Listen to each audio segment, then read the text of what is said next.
Perlas del libro de Oseas.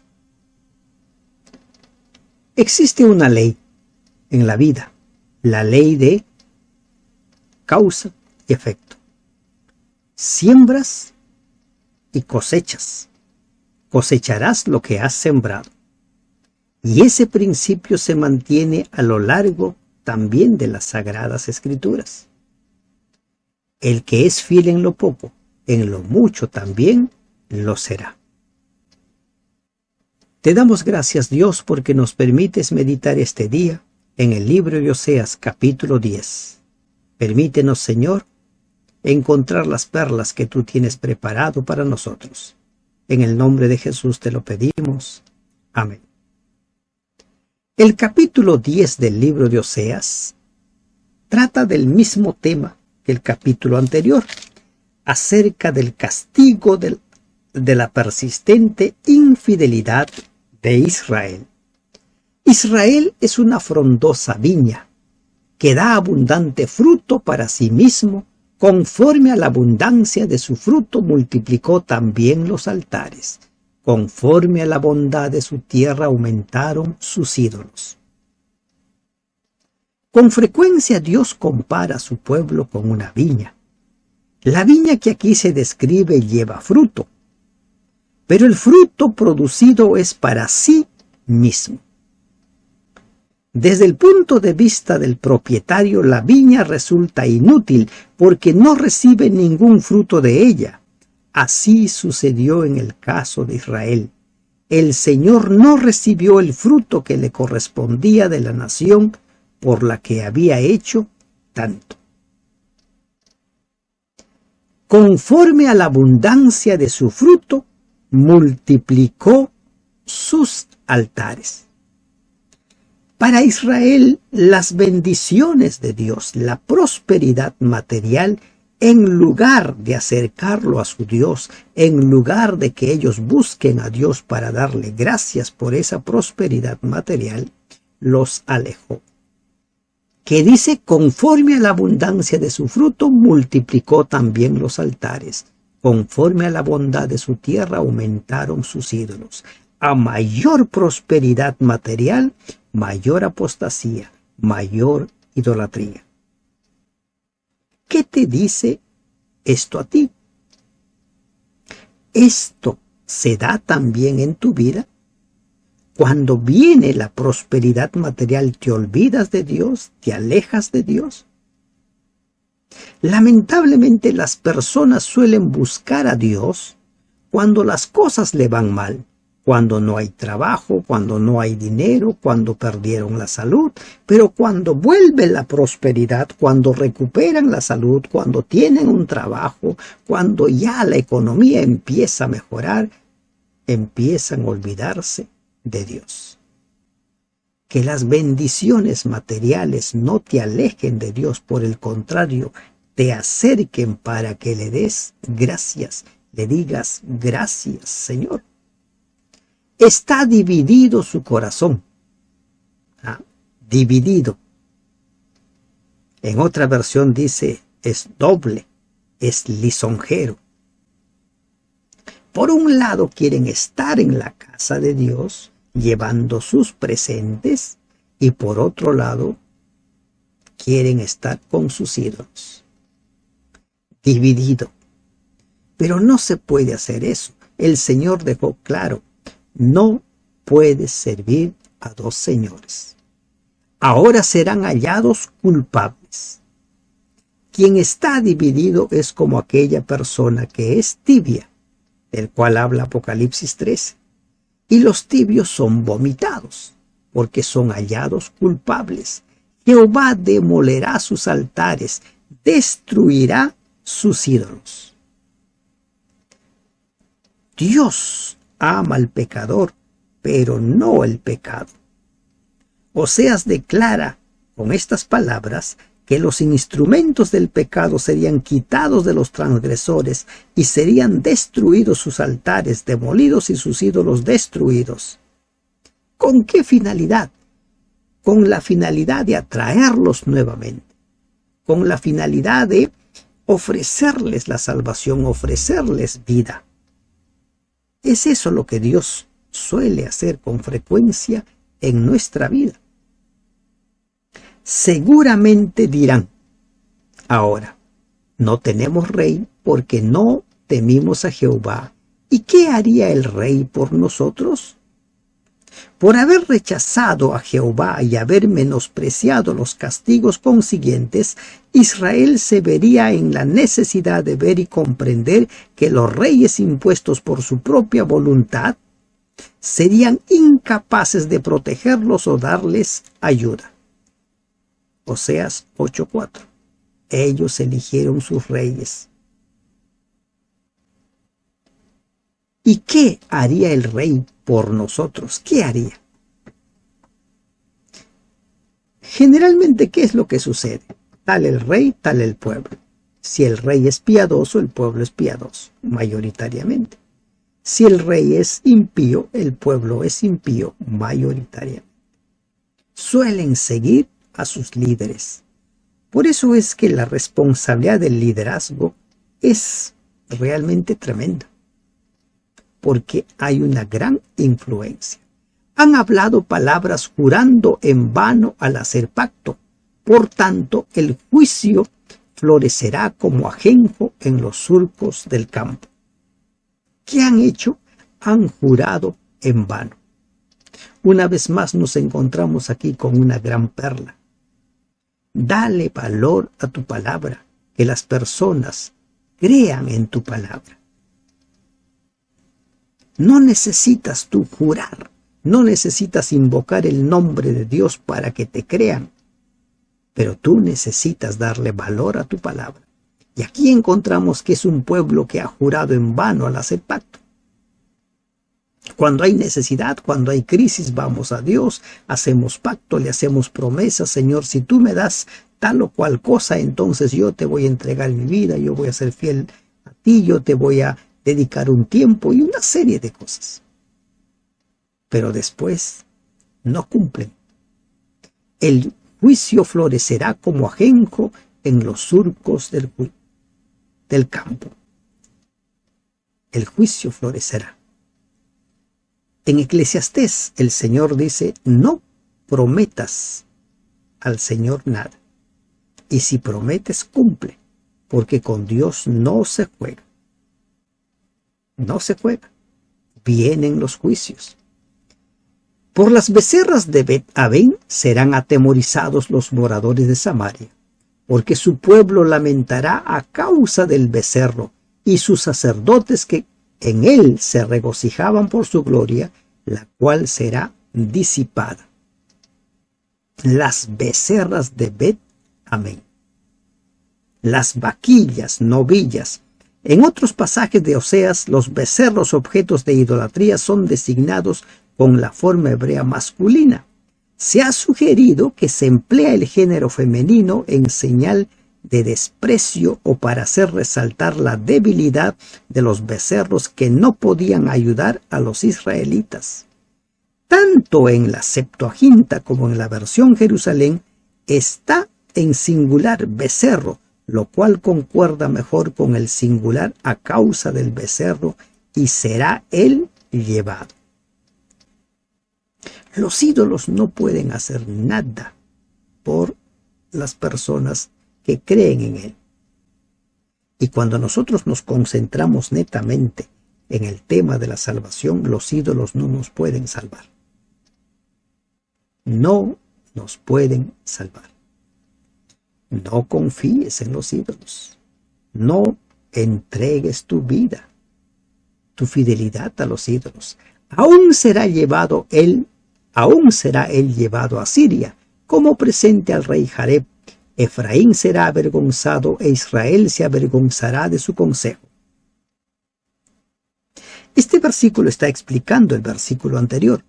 El Dios nacional de Israel, el becerro, sería llevado a Asiria como uno de los despojos de guerra. En la antigüedad, una victoria sobre una nación se catalogaba como una victoria sobre sus dioses. Lo que sucedió con los filisteos en el tiempo de Elí. ¿Recuerdan que los filisteos capturan el arca y llevan el arca al templo de su dios Dagón, creyendo que habían derrotado al Dios de Israel, pero la historia ustedes lo conocen.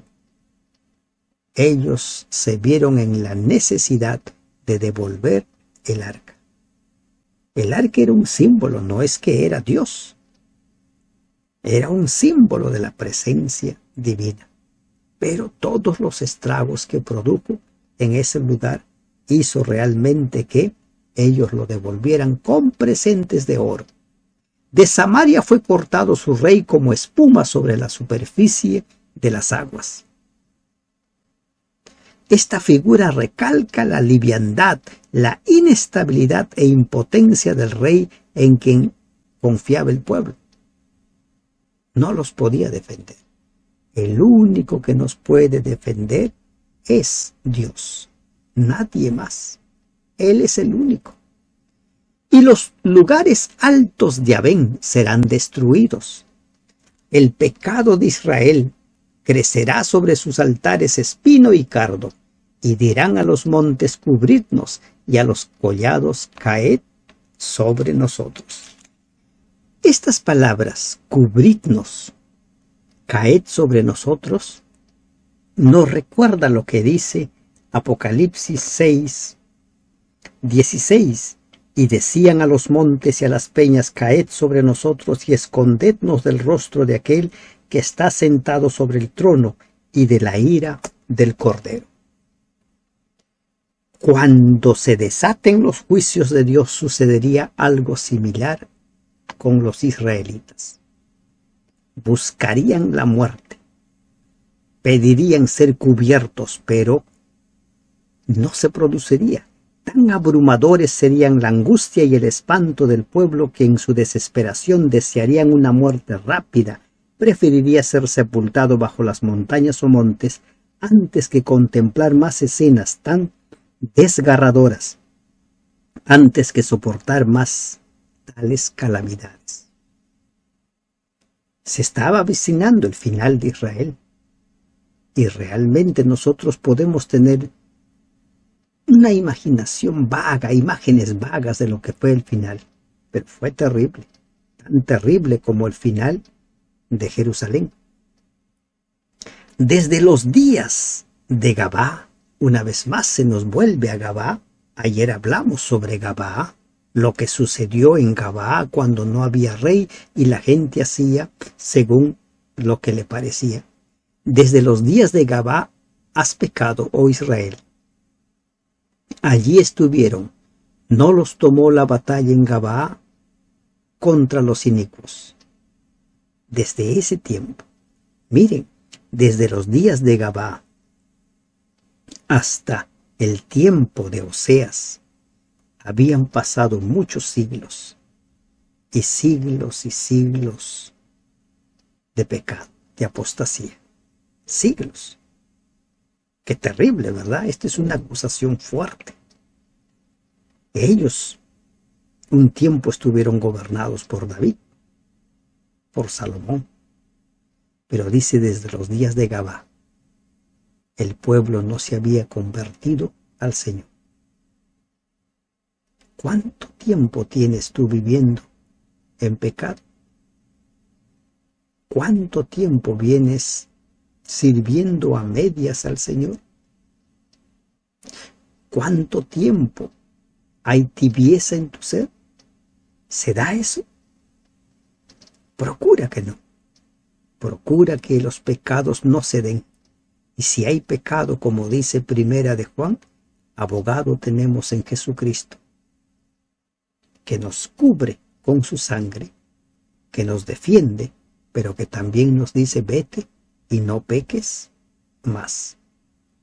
Y los castigaré cuando lo desee, y pueblos se juntarán sobre ellos cuando sean atados por su doble crimen. Doble crimen. Posiblemente se refiere al crimen de Gabá y a la adoración de los becerros. Podría también referirse sencillamente a la enormidad de los crímenes cometidos en Israel. Pero recordemos, todos nuestros pecados Dios los tiene muy en cuenta. están registrados. Efraín es novilla domada, que le gusta trillar, mas yo pasaré sobre su lozana cerviz, haré llevar yugo a Efraín, arará Judá, quebrará sus terrones Jacob. Una novilla domada. Aquí a Efraín se le compara con una novilla domesticada para trillar grano. Los bueyes eran utilizados antiguamente y aún los utilizan para trillar el grano, ya fuera con las pezuñas o arrastrando una rastra de trillar sobre los granos. Y a ellos no se les ponía bozales, por orden de Dios, Deuteronomio 25:9, para que quedaran en libertad de tomar de vez en cuando un bocado de cerca. Tal fue la historia de Israel. Había sido colocado en la tierra que fluye leche y miel, con condiciones fáciles y cómodas, como una novilla que trillaba, pero a la que se le permitía comer a voluntad.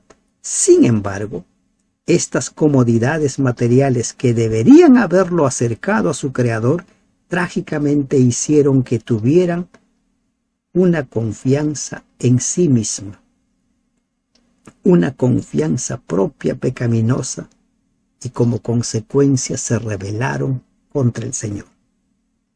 Y ahora el Señor les hace una invitación: sembrad para vosotros en justicia, segad para vosotros en misericordia, haced para vosotros barbecho, porque es el tiempo de buscar a Jehová hasta que venga y os enseñe justicia.